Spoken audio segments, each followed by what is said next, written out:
आज ऐसी कई महिलाएं हैं जो सामाजिक सोच को रोजाना बदलने का काम कर रही है और उनके प्रयासों से लोगों की सोच बदल भी रही है। कई साल पहले ऐसी ही एक महिला ने कुछ ऐसा काम किया था जिसकी कल्पना किसी ने नहीं की। इस वुमन ऑफ वंडर ने न सिर्फ सामाजिक बेड़ियां तोड़ी बल्कि सिस्टम में व्याप्त पितृसत्तात्मक सोच को भी खुली चुनौती दी और लड़कियों की आगे की खेप के लिए रास्ता बना दिया।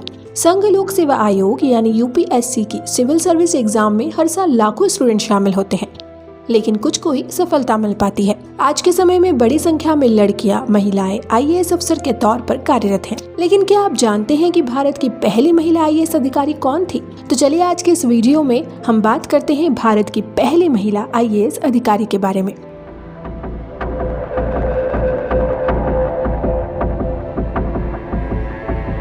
नमस्कार, स्वागत है आपका हमारे चैनल ग्लोबल 1000 में। एक ऐतिहासिक क्षण में जिसने सामाजिक मानदंडों को चुनौती दी और लैंगिक रूढ़ियों को चुनौती दी, भारत ने अपनी पहली महिला आईएएस अधिकारी अन्ना राजम मल्होत्रा का उल्लेखनीय उत्थान देखा। दृढ़ संकल्प, बुद्धिमत्ता और एक अटूट भावना के साथ उन्होंने बाधाओं को तोड़ा और अनगिनत महिलाओं के अनुसरण के लिए एक पथ प्रज्वलित किया। लोक प्रशासन के क्षेत्र में एक यूपीएससी आईएएस अधिकारी के रूप में उनकी शानदार उपलब्धियों ने न केवल कांच की छतें तोड़ दी बल्कि सशक्तिकरण और प्रगति का प्रतीक भी बन गई। देश की पहली महिला आईएएस अफसर अन्ना राजम मल्होत्रा का जन्म केरल के निरानाम गांव में एर्नाकुलम जिले में 17 जुलाई 1927 को हुआ था। वह ओटावेलिल ओए जॉर्ज और अन्ना पॉल की बेटी थी। उनके दादा प्रसिद्ध मलयालम लेखक पैलो पॉल थे। अन्ना ने अपना बचपन कालीकट में बिताया। उन्होंने अपनी शुरुआती शिक्षा कोझिकोड से की। प्रोविडेंस वुमेन्स कॉलेज से उन्होंने इंटर की परीक्षा पास की। कालीकट के मालाबार क्रिश्चियन कॉलेज से बैचलर्स डिग्री प्राप्त करने के बाद मास्टर्स के लिए मद्रास का रुख किया।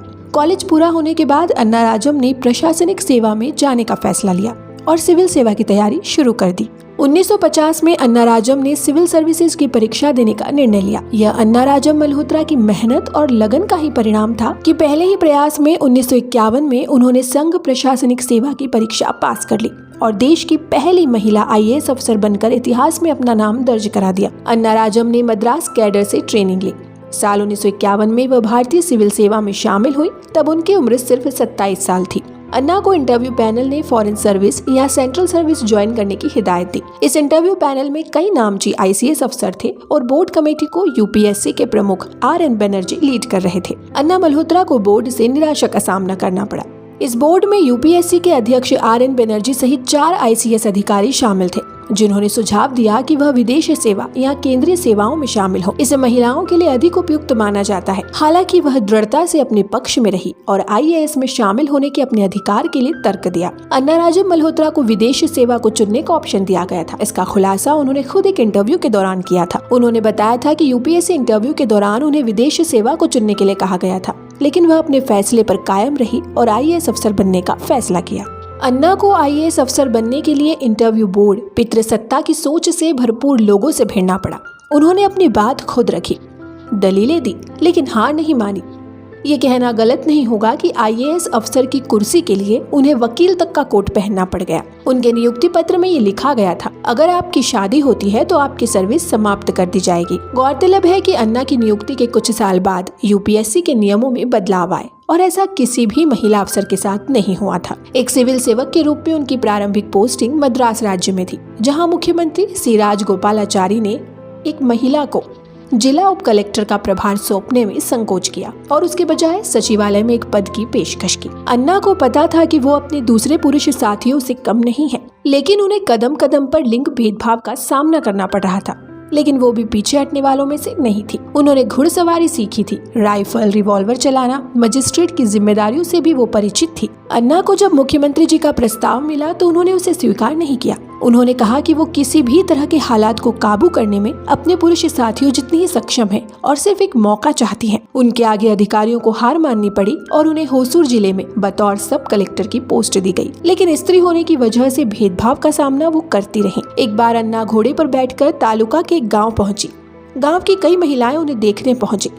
ये महिलाएं अन्ना को देखकर निराश हुई और कहा, ये तो हम जैसे ही दिखती है। अन्ना की कहानियां इतनी चर्चित थी कि लोगों के लिए ये यकीन करना मुश्किल था कि वो उन्हीं में से एक है। अन्ना ने सर्विस के दौरान भी पितृसत्तात्मक सोच, लैंगिक भेदभाव को बदलने के लिए कई लड़ाइयां लड़ी, जो राजगोपालाचारी कभी महिलाओं को पब्लिक सर्विस में जोड़ने के सख्त खिलाफ थे।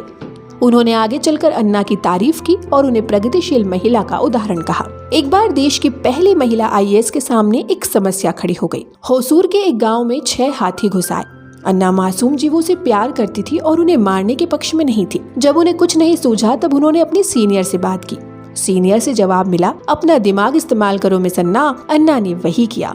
सूझबूझ कॉमन सेंस से अन्ना ने हाथियों को वापस जंगल की तरफ भेज दिया और किसी को चोट नहीं आई। वो धीरे धीरे सफलता की सीढ़ियां चढ़ रही थी। IAS बनने के बाद अन्ना राजम ने अपने सेवा काल में देश की 2 प्रधानमंत्रियों और 7 मुख्यमंत्रियों के साथ काम किया। उनके सेवा काल में इंदिरा गांधी और राजीव गांधी के साथ काम किया। 1982 में दिल्ली में एशियाई खेलों का आयोजन हुआ। उस दौरान अन्ना राजम मल्होत्रा एशियाई खेलों की प्रभारी के तौर पर कार्यरत थी। अन्ना राजम मल्होत्रा ने केंद्रीय गृह मंत्रालय में भी अपनी सेवा दी थी। अन्ना ने राजीव गांधी के साथ 1982 के एशियन प्रोजेक्ट पर काम किया। इंदिरा गांधी के साथ 8 राज्यों के दौरे किए।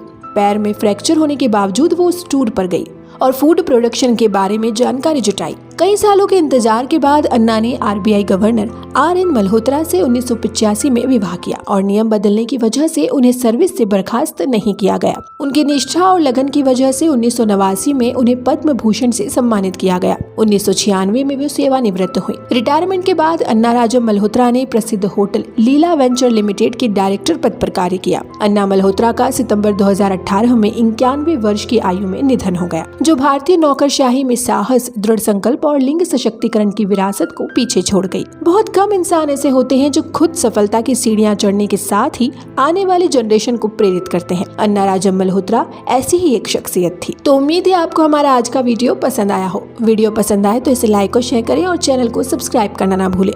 ऐसी ही और वीडियोस के लिए बने रहिए ग्लोबल 1000 के साथ।